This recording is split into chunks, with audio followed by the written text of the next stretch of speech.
ناظرین کی خدمت میں سلام و آداب. آپ دیکھ رہے ہیں وائس آف لداخ. آیت اللہ امامی کاشانی رحمۃ اللہ کے رحلت کے موقع پر آپ تمام ناظرین کی خدمت میں تسلیت و تعزیت عرض کرتی ہوں.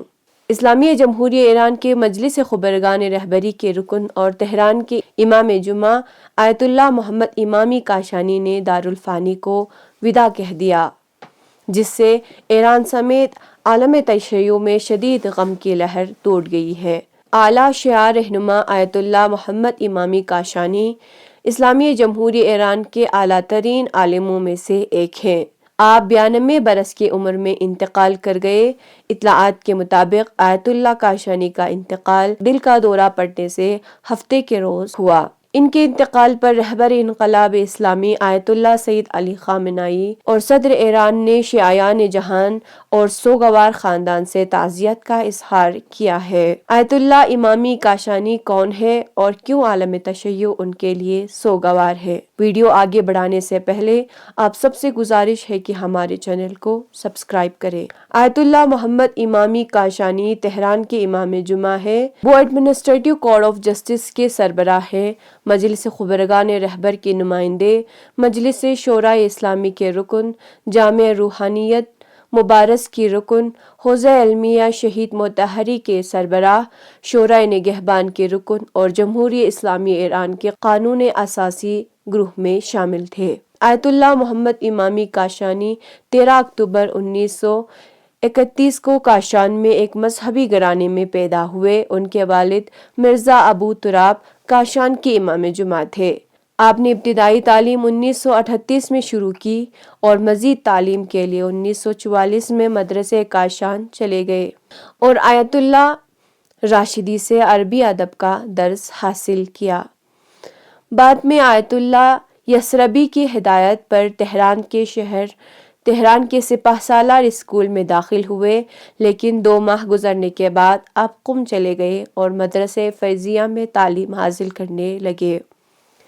ان دنوں آپ آیت اللہ محمد رضا مہدوی کے ساتھ قیام کرتے تھے. آپ نے امام موسیٰ صدر، مہدی حائری، محمد صدوقی، سید شہاب الدین مراشی نجفی، مجاہدی تبریزی اور علی مشکینی کی موجودگی میں تعریفی اور درجے کے اسباق پڑھے اور مرزا جوادی تبریزی اور شیخ مرتضیٰ حائری کے درس میں بھی شرکت کی.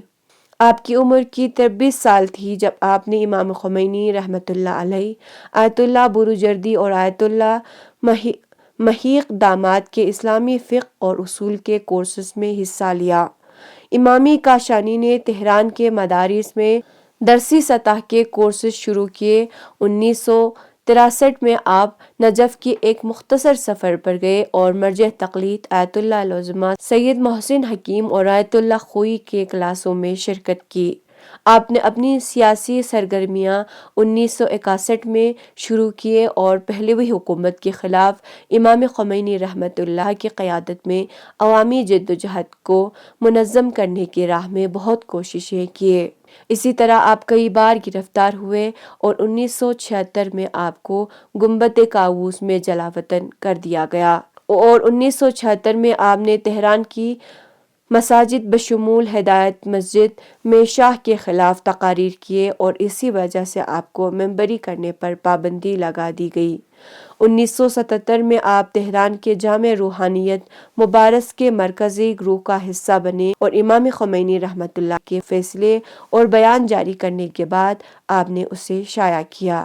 1979 میں اسلامی انقلاب کی کامیابی کے بعد نوجوانوں کے ایک گروپ کے ساتھ مل کر آپ نے اسلامی طلبہ تنظیم کی بنیاد رکھی اور 1980 میں آپ نے اسلامی کونسل کی پہلی دور میں کاشان کے لوگوں کی نمائندگی کی. آپ 1982 میں شروع ہونے والی ایڈمنسٹریٹو جسٹس کورٹ کے سربراہ بھی رہے. امامی کاشانی امام خمینی کے حکم سے آئینی نظرثانی بورڈ کے ارکان میں شامل تھے. 1983 میں آپ کو امام خمینی نے گارجین کونسل کا رکن مقرر کیا اور 1999 تک اس کونسل کے رکن رہے. 1983 سے 2018 تک آپ مجلس خبرگان رہبری میں تہران کے عوام کے نمائندے رہے. آیت اللہ محمد امامی کاشانی 1981 سے تہران کی امام جمعہ کے طور پر کام کر رہے تھے اور حوزہ علمیہ شہید متحرک کے انچارج بھی رہے۔ اتوار کی صبح جاری کردہ ایک پیغام میں آیت اللہ خامنائی نے آیت اللہ امام کاشانی کے انتقال پر ان کے اہل خانہ سے تعزیت کی۔ آپ نے فرمایا کہ بزرگ عالم دین مرحوم آیت اللہ الحاج شیخ محمد امامی کاشانی رحمۃ اللہ کے انتقال پر میں آپ کے محترم اہل خانہ، پسماندگان، شاگردوں اور عقیدت مندوں کی خدمت میں تعزیت پیش کرتا ہوں۔ یہ متقی و خدمت گزار عالم دین طویل عرصے تک چاہے انقلاب سے پہلے جدوجہد کرنے والے علماء دین کے ساتھ یا انقلاب کے بعد شورائے نگہبان، مجلس خبرگان، امام جمعہ تہران، ادارہ برائے اسلامی تبلیغات اور حوزہ علمیہ شہید متحرک کے سربراہ جیسے سیاسی منصوبوں پر ملک اور اسلامی جمہوری نظام کی خدمت میں مصروف رہے ہیں، اور امید ہے کہ ان کی یہ ساری نیکیاں بارگاہ پروردگار میں قبول و منظور قربان پائے گی۔ خداوند عالم اپنے رحمت و مغفرت مرحوم و مغفور کے شامل حال فرمائے۔ آیت اللہ کاشانی امت مسلمہ کے درمیان اتحاد کے لیے فکر مند تھے اور اپنے خطبوں میں امت مسلمہ کو دشمن کی سازشوں سے باخبر کرتے رہتے تھے۔ ایک بار انہوں نے فرمایا، مغرب پیسہ دیتے ہیں اور اسلامی ملک کے درمیان جھگڑا کرنے کے لیے دباؤ ڈالتا ہے تاکہ مسلمان ایک دوسرے کو قتل کر دے اور مغرب اس سے اپنے مطلوب نتائج حاصل کر سکے۔